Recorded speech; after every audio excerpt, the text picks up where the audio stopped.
Okay. Lecture number 9. We're going to pick up on the physics of blood flow. And we're going to talk about pressure. Pressure is a measurement of force. In fact, the first measurement of blood pressure was done in a horse in the late 1700s. They did it with a column of fluid. In the 1700s, they were using water, but the magnitude of these pressures, when we talk about blood pressures, it's often expressed in millimeters of mercury. That's because millimeters of mercury, a mercury column, is considerably more dense. So in fact, it's about 14 times the density of water. So if you were to displace a column of mercury 100 millimeters,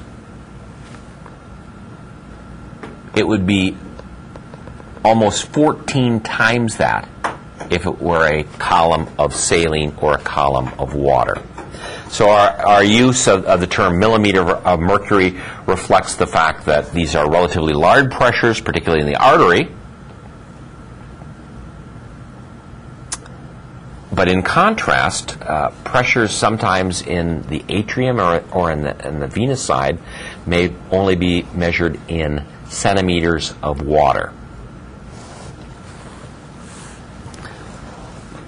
Fluid flows from high pressure to low pressure. That's simple. We talked about diffusion, things diffuse from high concentrations to low concentrations. Fluid flows from high pressure to low pressure. The amount of fluid flowing is a function of the size of the tubes and their resistance.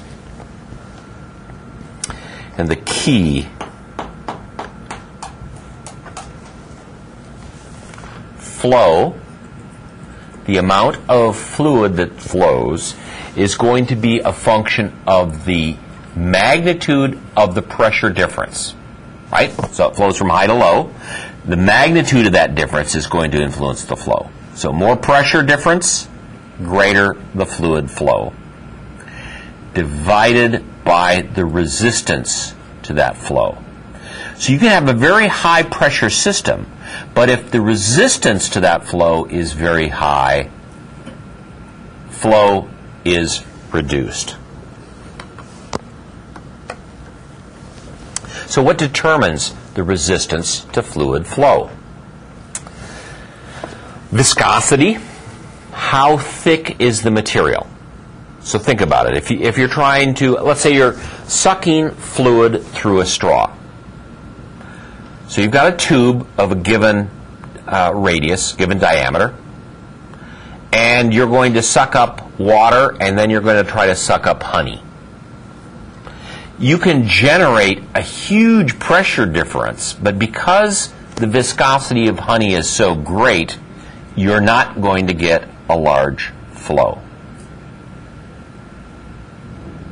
Blood, turns out, is thicker than water, but not hugely so. At normal amounts of red cells in our body, viscosity of our blood is very close to that of water. And it doesn't change much.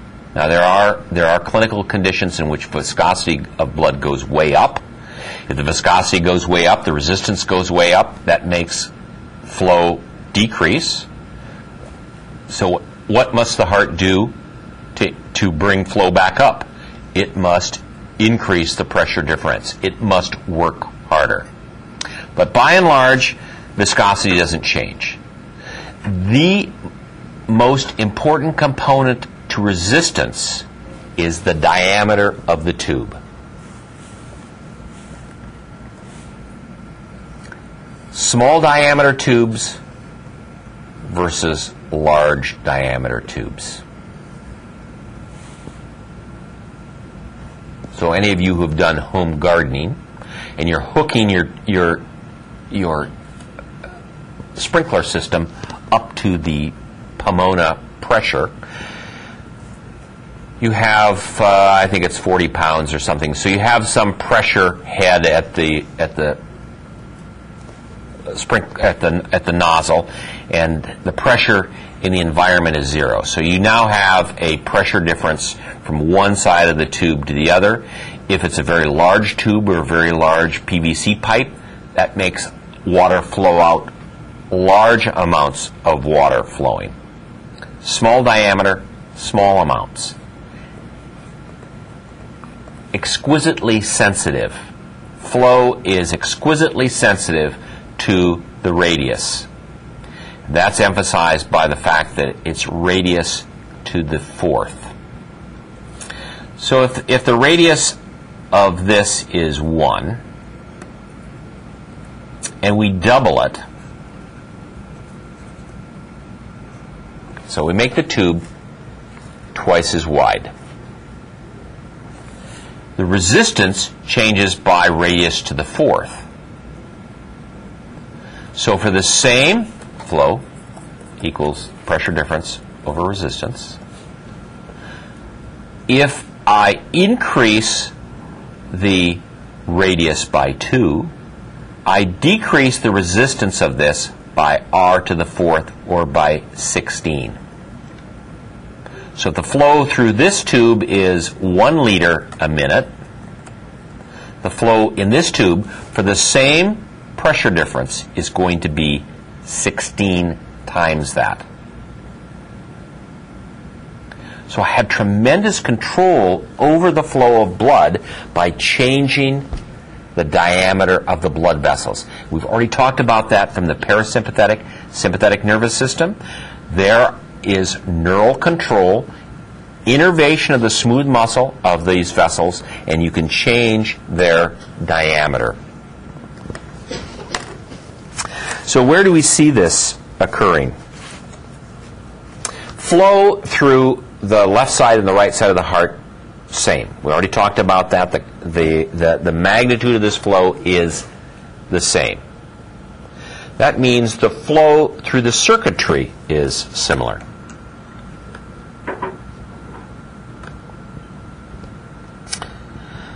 On the bottom of plate 37, a schematic representation of the blood vessels from the left heart to the right heart. Blood leaving the left ventricle goes through the aorta. The aorta branches into arteries. Arteries branch into smaller arteries called arterioles. It is the arterioles that feed the capillary bed. Capillaries then empty into venules, venules into veins, and the final vessel is the vena cava. So blood flow to the, this is left ventricle to the right atrium. In our human, we used 5 liters per minute was the blood flowing out of the aorta. The blood flowing into the right atrium better be 5 liters a minute or you're hemorrhaging someplace. So flow is constant. Flow equals delta pressure over resistance. So what we're going to do is we're going to measure the pressure drop over the system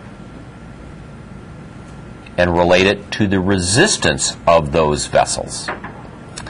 So here is the pressure at that's right at the aorta. And I'm going to give it a number. This is very similar in dogs and cats and humans. It's about an average pressure of 100 millimeters of mercury. The pressure in the right atrium is very low. It may only be 1 millimeter of mercury. So the pressure drop over the entire system is 100 minus 1. So that's the delta P. And that sets the resistance of the systemic circulation. And we can talk about the total peripheral resistance. We can talk about the resistance of the systemic circulation. And that is a number that we can monitor and measure with time that gives us some indication of the resistance to flow. But let's dissect each section separately. So let's look at the blood flow through the aorta. We know it's 5 liters per minute, but look at the small pressure drop. It's hardly measurable in the aorta. What does that tell you? The flow is still 5 liters per minute. The delta P, that is the pressure drop from here to here, is very minute. That means the resistance to flow is very low. Similarly, the arteries, and you can see in this schematic, and you don't have to memorize these numbers, right? It goes to like 95, I think, right here. Well, that means that the pressure drop through the aorta may be only 1 millimeter of mercury. Now, the pressure drop is like 5 times that is 5 millimeters of mercury. But still, not a huge drop in pressure. Look at where most of the drop in pressure occurs is in the arterioles.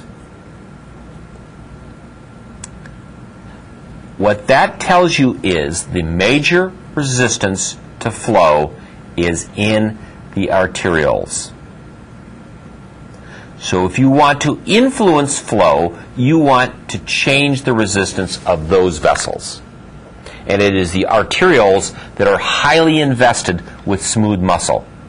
Smooth muscle under parasympathetic and sympathetic control that you can regulate and you can modulate the resistance. You can therefore change the flow by constricting and dilating those vessels. So we use the term vasoconstriction, that is a tightening of the blood vessels. Vasodilation is a dilation or an increase. Again, flow is exquisitely sensitive to that.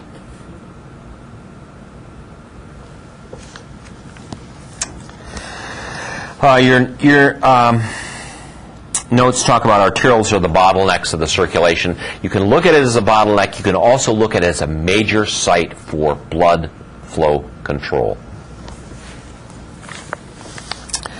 The last element of the physics of blood flow that plays an important role has to do with layers of fluid. So we think of fluid as being homogeneous, yet its flow patterns is a function of how close that fluid is to walls. You have an intuitive sense of that. You're standing at a stream bank. You notice that the water right at the stream edge is very, very slow. If you throw a leaf or a twig out in the middle, it moves much more rapidly. This has to do with friction and a friction between molecules. Blood flowing close to the wall of a blood vessel moves slower. Blood flowing in the middle of the circulation has a faster velocity. You want exchange to occur across this membrane. So in fact, having slower moving fluid will facilitate the exchange of material. It will allow a longer period of time to exchange oxygen, CO2, glucose, etc. And while it might seem this is well designed, this is strictly the physics of blood flow.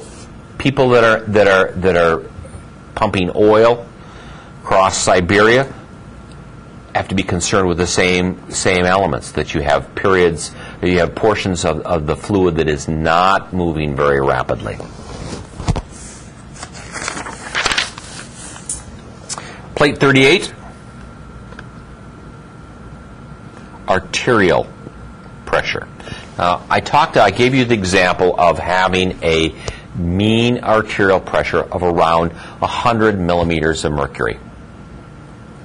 Let's look at that in a little more detail.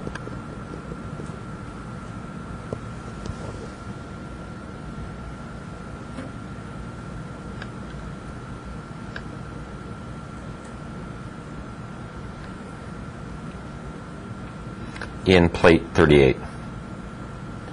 Let's don't go so fast.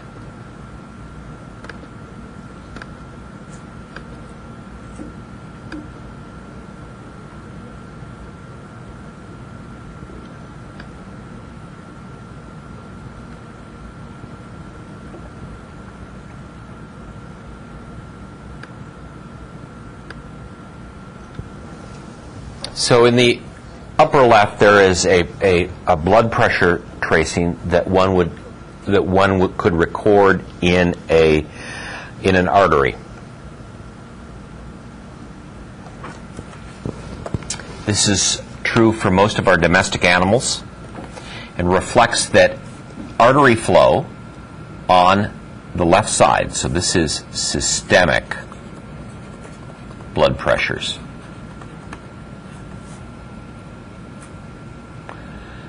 This then is the blood pressure in an artery coming out of the ventricle. And we can measure a pressure change over time.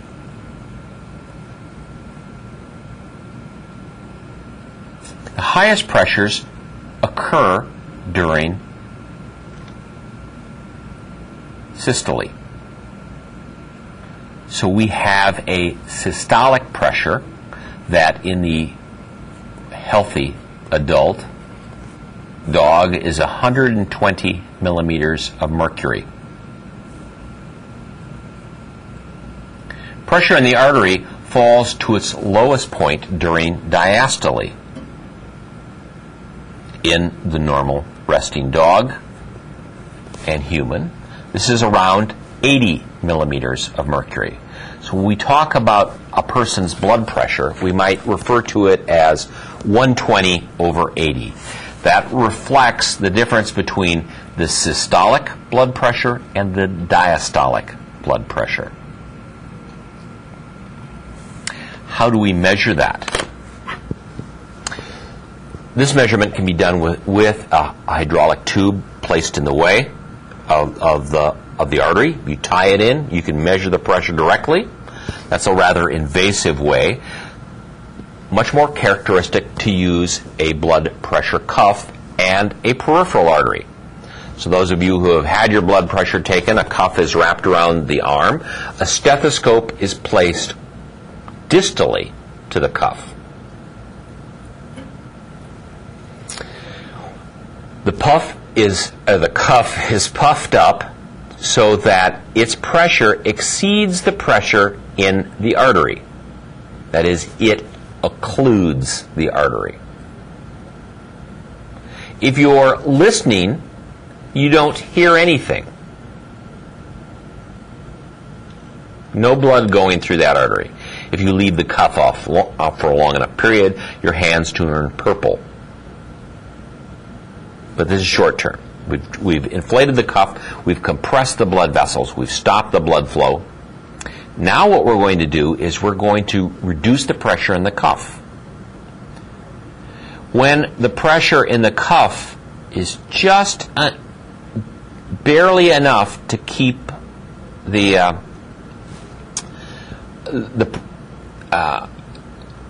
me rephrase that. When the pressure in the cuff is just slightly less than the systolic pressure, so we'll say the pressure in the cuff is 119 and the systolic pressure in the artery is 120, it's not enough to occlude blood flow and blood squirts past. But because it's a very narrow opening, that is, it's not full, the artery isn't fully open, what you hear are turbulence or audible sounds on the stethoscope. So each time the ventricle contracts, you'll hear a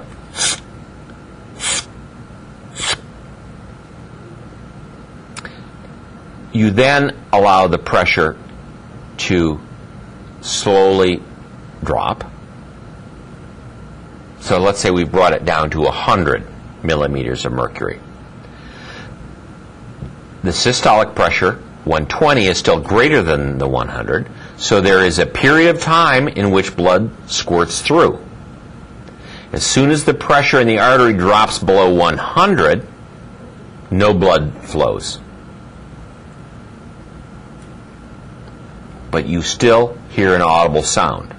Now what happens as the pressure in the cuff, when the pressure in the cuff gets below that of the diastolic pressure, that is when it drops below 80, you now have no occlusion of blood flow. So you have no squirting past this partial occlusion, and you have no audible sounds. So when you're doing blood pressure measurements, you auscult or listen for these turbulent sounds. Now, if you're in a critical care unit, if you've got an animal, a critical animal on the table, generally these things are done with hydraulic pressure transducers. You put an inline and you can have constant monitoring of the blood pressure.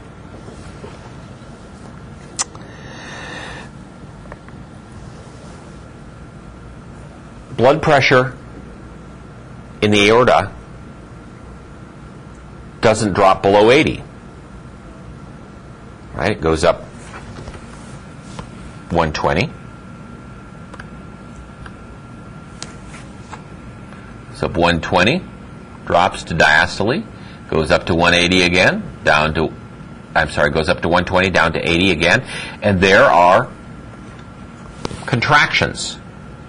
Each of those contractions associated, each of those pressure waves associated with ventricular contraction and ventricular relaxation.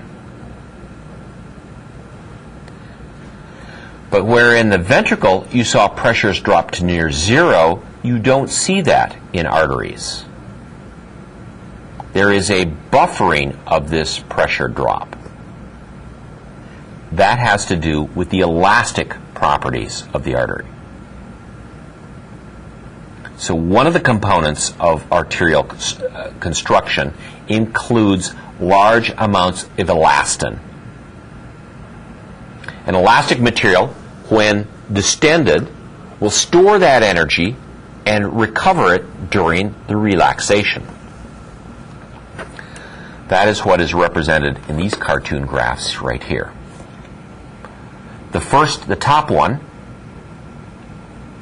ventricular contraction, the aortic valve opens, blood flows into the tube, the artery expands. It's storing some of that energy so that during diastole, that is when there's no blood pressure coming from the heart, you still have pressure because of the elastic recoil. What if there was no elastic? What if there was no elastic elements and you didn't allow it to swell? Let's replace arteries with rigid glass tubes. Glass tubes have no ability to store this energy, so what you would see is very rapid drop-offs in pressure. It would reproduce.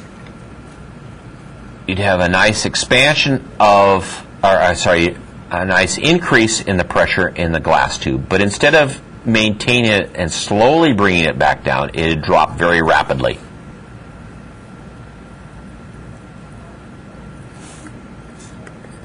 Flow equals delta pressure times resistance. The delta P across the systemic circulation we said was about 100 millimeters of mercury, because the average pressure here is around 100, and in the right atrium it's less than 1. So that's your delta P. Now, what would happen if you had very rigid tubes and you allowed it to drop, the blood pressure to drop to zero? Instead of having a mean arterial pressure of 100, you'd have a mean arterial pressure of 50. And now the delta P across it is 50. Well, if the resistance of your system hasn't changed and the delta P drops to 1/2, what's going to happen to blood flow? So again, resistance of the circulation hasn't changed at all. All you've done is you've taken your arteries, you've made them glass tubes. So the resistance throughout the rest of your circulatory system is the same.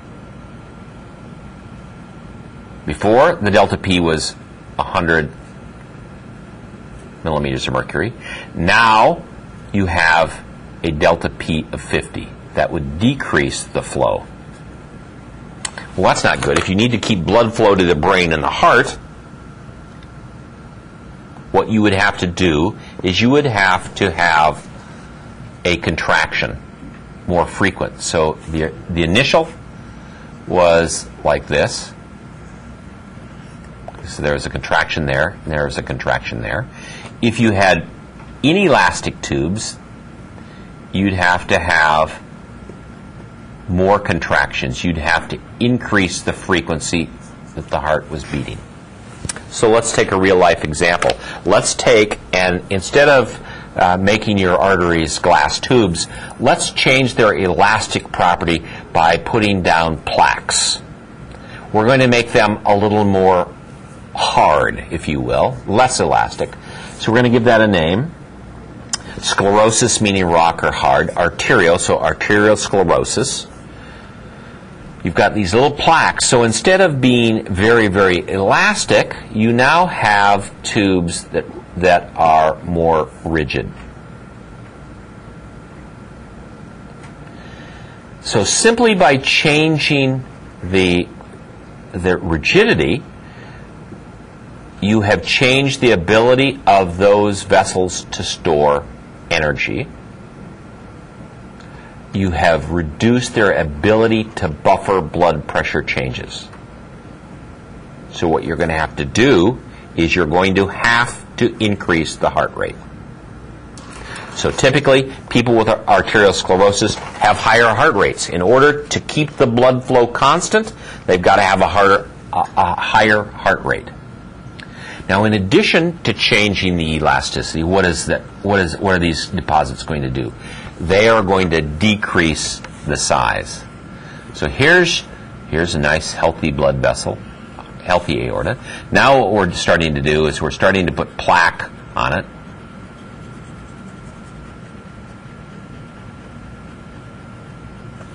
That decreases elasticity. What else does it do? It reduces the radius. Flow is going to be, if the radius gets reduced by 1/2, flow is going to decrease by 16 times. Well, that's also going to be a problem. Blood flow to the brain, blood flow to the heart decreased by 16 times, you're going to die. So what are you going to do? Flow equals the change in pressure over the resistance.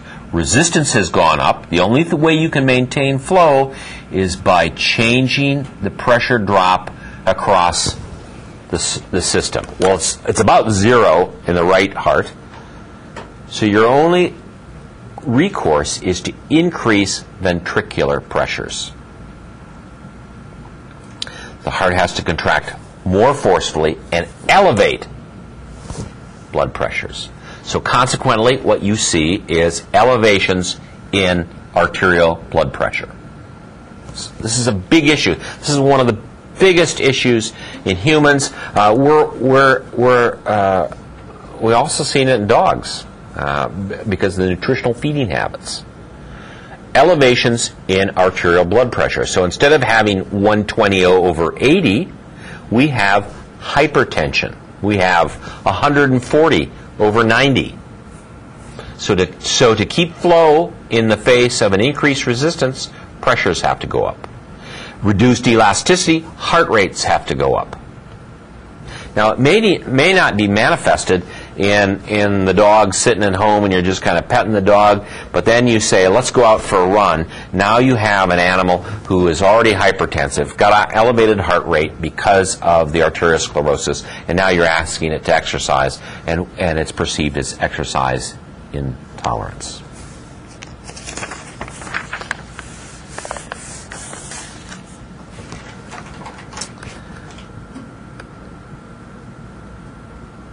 Okay. You want to regulate blood flow. you want to maintain the aorta nice and healthy, nice and elastic, normal diameter. You want to regulate and control blood flow through the arterioles. And then you want to get that blood into the capillaries. Remember way back when we talked about velocity? Because of the large total cross-sectional area of all the capillaries, you had significantly reduced velocities through the capillaries. You were allowing things to exchange. So we've slowed the blood down. Now what we want to do is we want to make the material porous.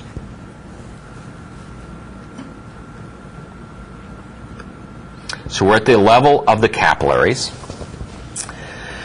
The arterioles feed in to smaller meta-arterioles. Let's go up here.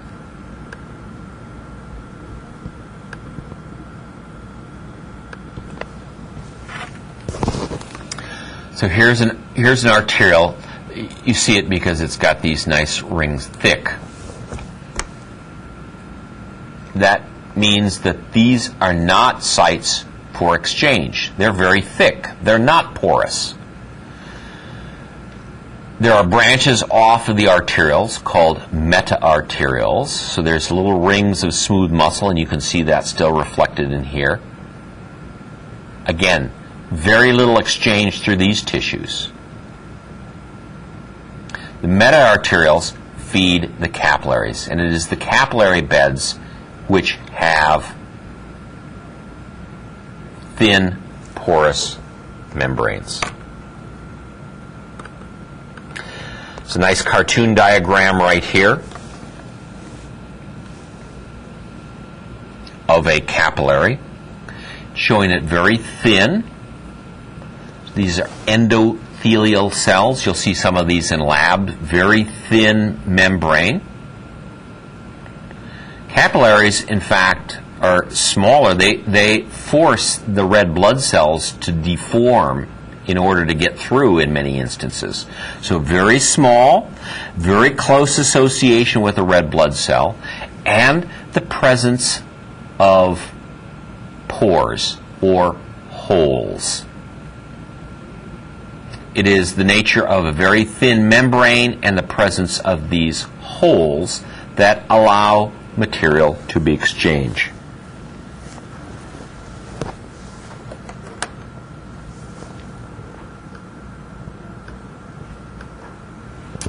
The magnitude of that porosity, or those holes, is a function of where the capillaries are located. Very few holes in capillaries in skeletal muscle.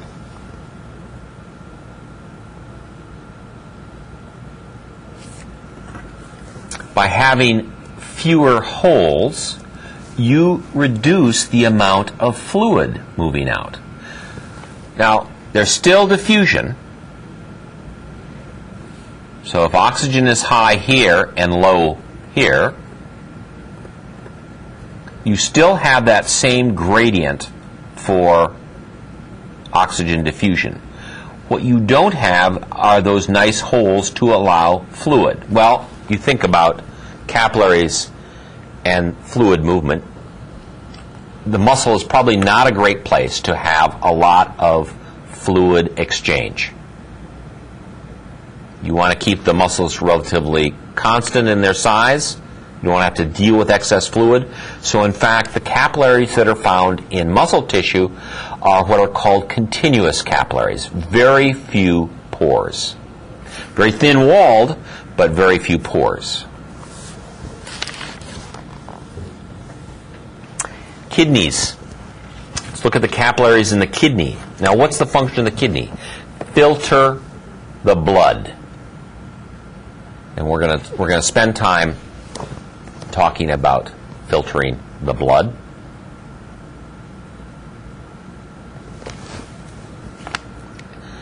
And we're going to set the stage here by talking about fenestrated capillaries. Fenestra is from the Latin meaning window, so you can think of these as windows, holes or pores, which are going to increase the amount of fluid flow. Now, oxygen still going to move on the basis of diffusional gradients from high to low. But in addition, by having these fenestrations, that increases the amount of fluid flow. Remember when you had a movement of fluid from one side to the other, and it wasn't based on a concentration gradient? It was being carried by the water. That was called bulk flow. Well, what do you want to do in the kidney? You want to bulk flow movement material from the blood into the kidney for processing. So by having large and more fenestrations, you have now accomplished an increase in bulk flow. The final capillary type is a huge exaggeration in which the holes or pores are so large they allow the movement of cells. So everything up to here has been solutes and fluid. Now, with the appearance of discontinuous capillaries, you have pores or holes that are large enough to allow cells. You see these capillaries in the bone marrow. Well, you want red cells going into the capillaries to replenish red cell populations. You have these in the spleen, red cells and white cells, and in the liver, movement of macrophages. So cell movement is supported by having discontinuous capillaries.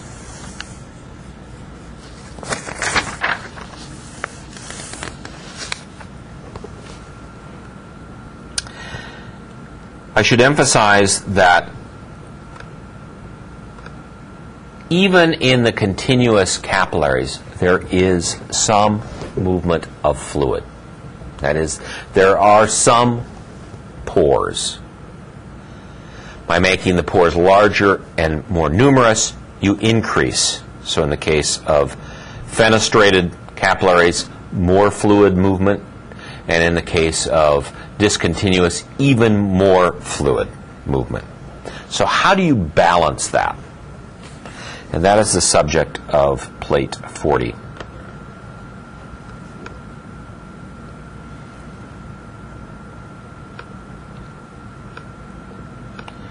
Which, if I can find, will make my life a lot easier.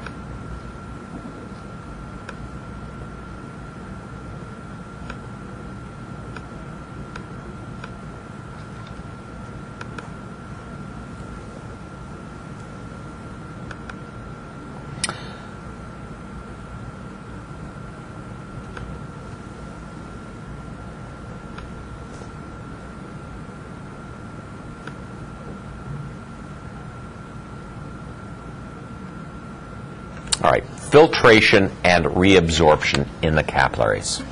So we have a number of different processes that are occurring in concert. You have diffusion, you have bulk flow, and the balance of these is going to determine whether you have a net fluid loss or fluid gain. At play are a number of different pressures. And that's represented in the top figure.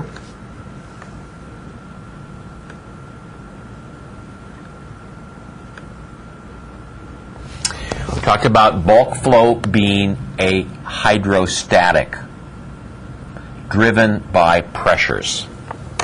And here is your hydrostatic pressure gradient. So this reflects, this is a cartoon then of the arteriolar side, where pressures are high. So the pressure here is high. And the pressure over here on the venule side is low. Blood flows from the arterial to the venule side because of this pressure difference. So that's important in determining the direction of flow. The magnitude of this pressure difference determines the amount of flow. It's also going to determine the magnitude of fluid exchange. If the pressures are very, very high on the arteriolar end, that is going to push a lot of fluid across. Pressures are very, very low, that's going to reduce the amount of bulk flow or filter. So you have hydrostatic pressure from the blood. Opposing that, you have what is called interstitial pressure. The interstices means the spaces in between. So whenever we're talking about the blood, we're talking about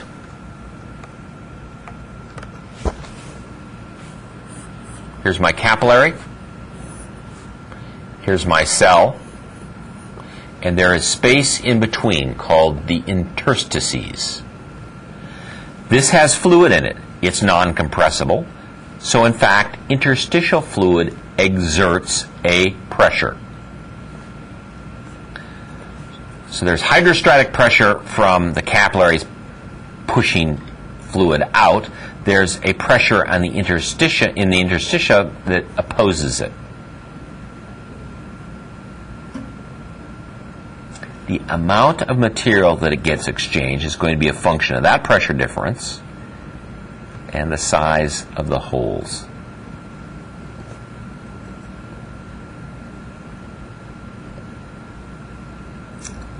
So, hydrostatic pressure of the blood, interstitial pressure, and the third component is what is referred to as osmotic pressure.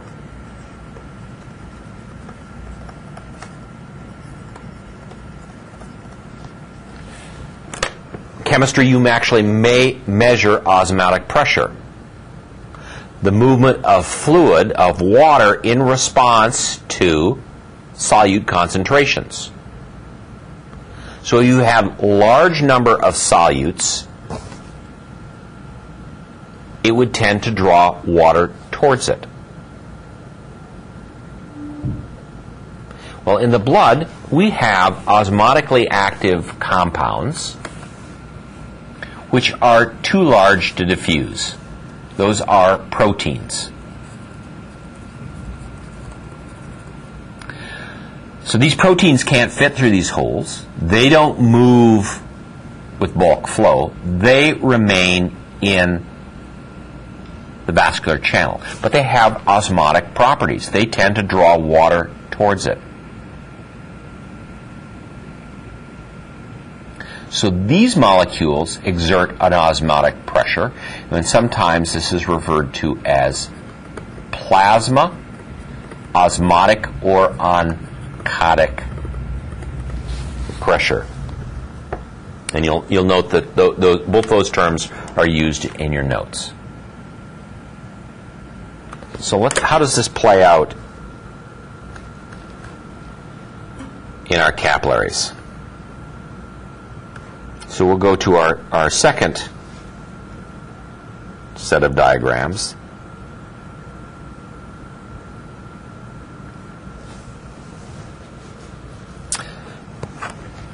This top diagram represents changes in hydrostatic pressure along the lengths of the capillaries. There is a pressure drop through the capillaries, which is why blood flows from the arterial side to the venule side. The numbers here are used for illustrative purposes. I don't want you to memorize these numbers.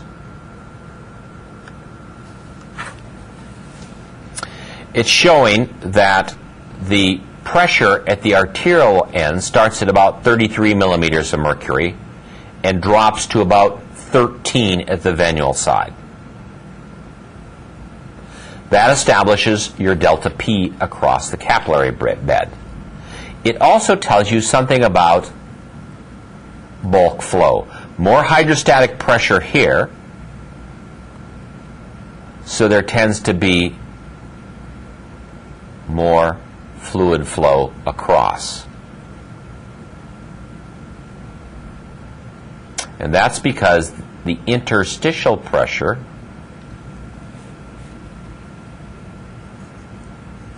is about 23 millimeters of mercury. So here at the arterial end, interstitial pressure about 33, or I'm sorry, interstitial is 23, bulk is 33.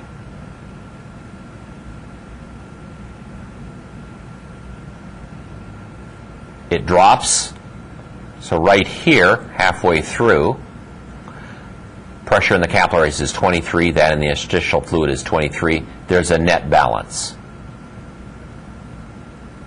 So bulk flow, there's no net bulk flow. At the venule end, pressure in the capillaries is only 13 millimeters of mercury. It's less than the interstitial fluid, so there tends to be blood flow, a net blood flow back in. There is a period in which there is net filtration, net movement of fluid out of the capillaries, and a period of net flow in which there is absorption. So we talk about filtration and absorption in the capillaries. These exchanges, again, are in equilibrium. This just tells you that at the arterial end, there tends to be net filtration. There's exchange of material. It tends to have net filter or fluid loss. Conversely, at the venule end, pressures are lower. There tends to be a net reabsorption. So that fluid that's lost at the arterial end tends to get picked up at the venule end. What happens if there is alterations in these pressures? What happens if pressures go way up in the arterial end? So in hypertension, instead of coming in at 33, it might come in at 43.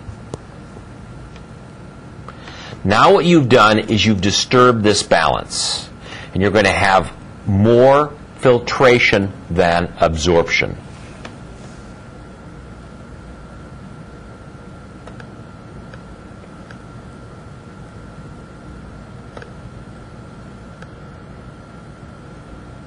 That's demonstrated here.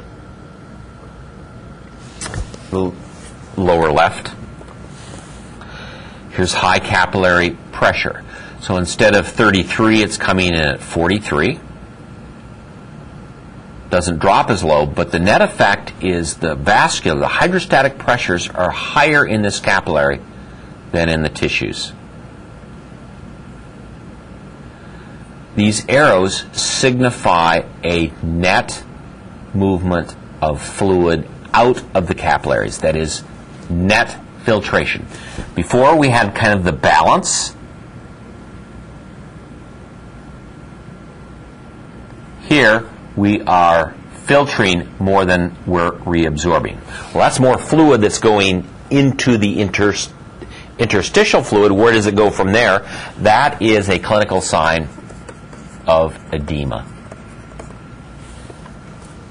Tissue swelling. Pressures become so high that they can in fact, impair cellular function. And the example is they show a little X through the heart. So one of the sequelae to this hypertension is cardiac disease and cardiac failure.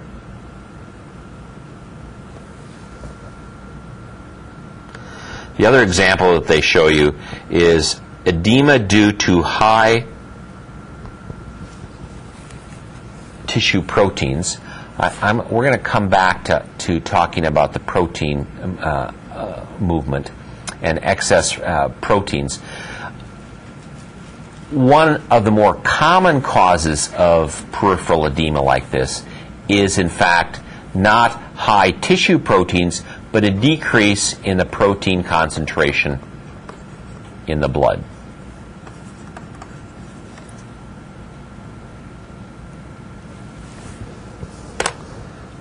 Plasma oncotic pressure. Those were those proteins that tended to draw fluid back in to into the vascular channel. What if those proteins are reduced? If the concentrations of vascular proteins is decreased, you reduce your plasma oncotic pressure. That will tend to favor filtration. They're not reabsorbing the fluid into the capillaries. They tend to support then more filtration, more edema. Liver cancer. Liver is the primary site for protein production. Common sequelae to individuals who are in liver failure is inability to produce adequate amounts of proteins. Blood proteins drop, plasma oncotic pressure drops, and clinically these individuals present with large amounts of peripheral edema.